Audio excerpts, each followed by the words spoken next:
Today I'm reviewing the Sunday Riley Lighthearted Daily Face Sunscreen SPF 30.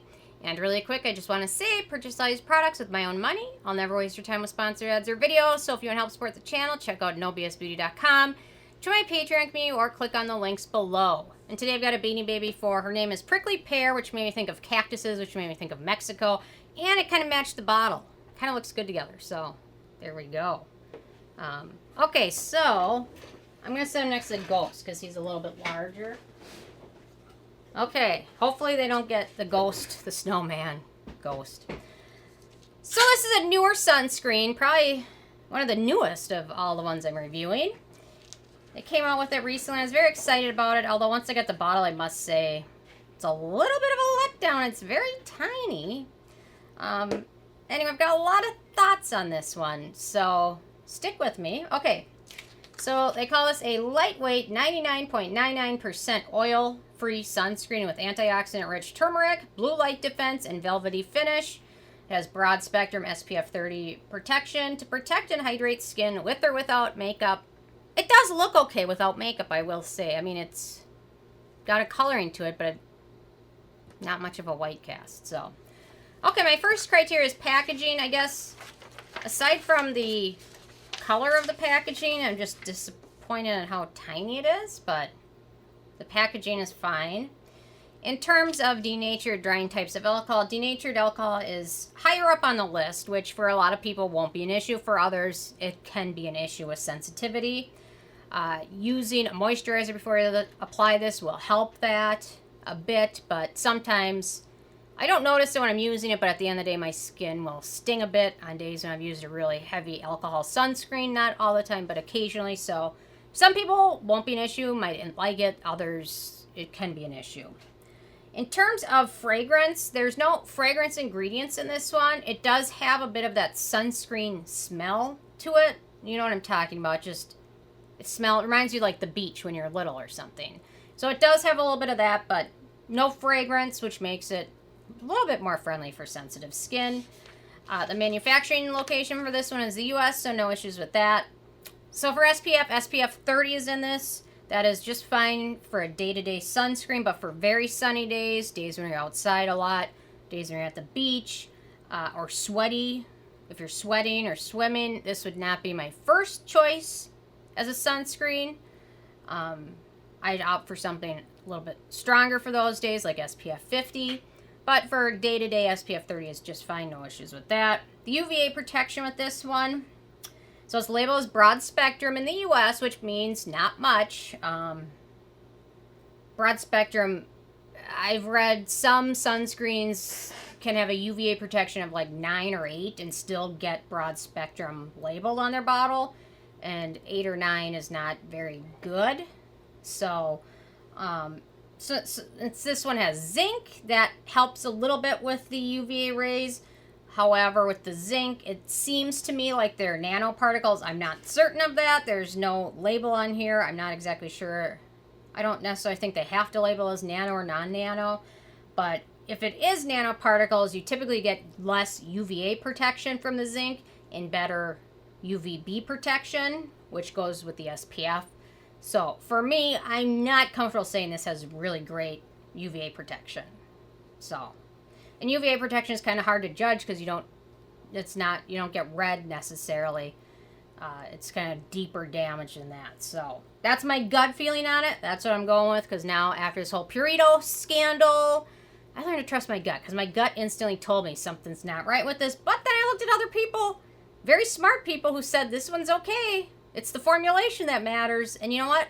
My gut was right. I should have listened to it more. So, I'm listening to it from now on. So, okay. So, for the filters used in this one, they've got 16.3% zinc. My guess is it's nanoparticles. They don't mention anything of it. So, not exactly certain. Zinc oxide, though, is a pretty good filter. It does UVB, UVA1, UVA2 rays. Pretty good filter. Then for UVB rays, we've got Octisalate, which is a UVB ray absorber. Not super strong filter in and of itself, but when it's used with other chemical filters, it works a bit better. Then we've got Octocrylene, which We've got 3.5% of that. This one is not photostable very much so either, but when you use it with the Octisalate, it probably helps boost both of their effectiveness.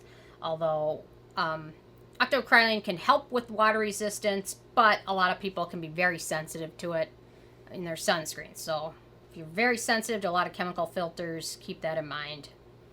Okay, in terms of a white cast, let me shake this one up a bit. So this one is kind of, it has a pink shade to it, which is kind of nice. So I'm pretty fair, but when I apply it, man, did I go with a lot there. I guess if you're applying it very liberally, though, you know what, the more and more I look at it, you know, the several days I used it, I didn't really notice a white cast, but now I'm applying it like under these lights. It looks pretty darn white cast. So I will say, using it in my bathroom mirror, I didn't notice it as much, but now when I'm using it, like in this setting, it does have a white cast. More noticeable.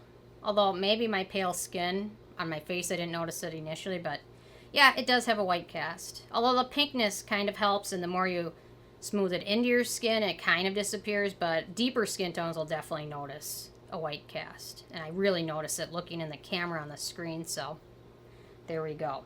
Okay, so texture, I did not like the texture of this one. It's goopy, liquidy finish. It sets to a very shiny finish, which, especially if you have oilier skin, it's very shiny. And it's kind of a tacky finish, which I don't really like.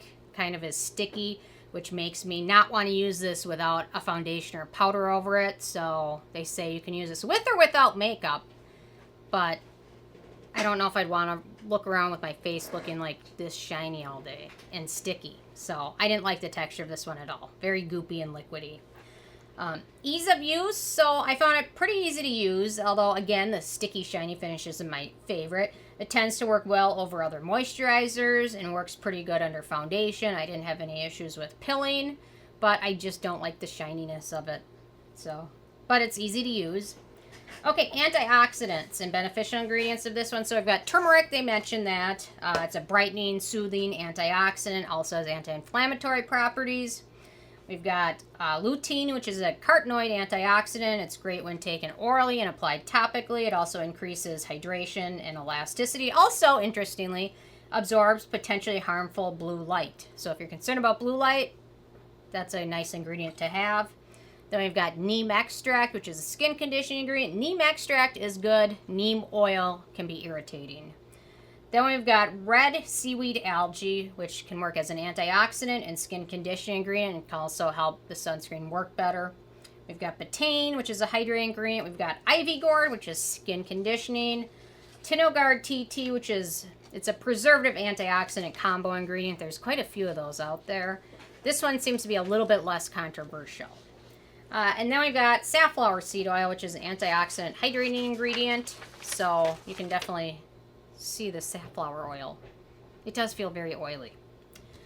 Okay, in terms of acneogenic ingredients for this one, we've got a few. We've got dimethicone, magnesium stearate, and safflower seed oil. So not a ton, but a few. So if you have very acne-prone skin, just be aware of that. Some people don't have any issues like dimethicone. Some people have no issues. Some people just clog up with it. So in terms of amyl testing of this one, so we've got, this is cruelty-free, it's sulfate-free, it's paraben-free, it's gluten-free, it's soy-free, it's phthalate-free, and vegan.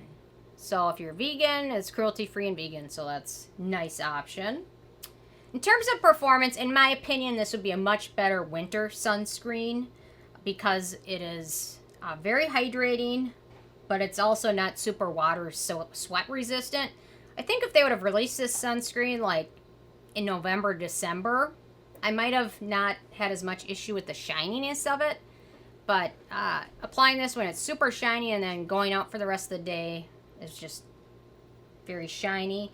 It did sting my eyes a little bit, not terribly so, but they're a little bit sensitive. But overall, in terms of performance, I found it to be kind of average. I didn't get burned using it, but to be honest, it's not something I would pick on days I'm going to be outside a lot, days that are very sunny, and it's not a very great daily sunscreen just because of how shiny and greasy it feels. And that's someone with very dry skin. I can't imagine oilier skin types really liking this one. But I don't know. On Sephora, I think they gave out a whole ton of these for free because it's got like 80,000 5-star reviews and like, you know, like legitimate reviews. So whatever. In terms of the price, so I picked these two up within the same time frame, and I was just shocked. I mean, look at how big this one is and how tiny this one is. And this one is 1.5 ounces, 45 milliliters, and it retails for $35. So it's pricey. I mean, just look at those two compared. And this just does not encourage reapplication or liberal application. But you know what? You might have a choice because it's so goopy, all of it comes out of the bottle all at once. So, okay, with a 15 being a perfect score, I gave this one a 9. Didn't love it. I don't know how all these people in Sephora loved it. Maybe they'll have... I mean, my skin's super dry, and I find this to be way too emollient, but whatever. What do I know? I'm just little old me, so... Anyway, those are my thoughts on the Sunday Riley super expensive, tiny little sunscreen that's very shiny. Interested in hearing from you guys if you've tried this. And what your thoughts are, so definitely leave a comment. I love hearing from you guys, and stay tuned for more tomorrow. Thank you so much.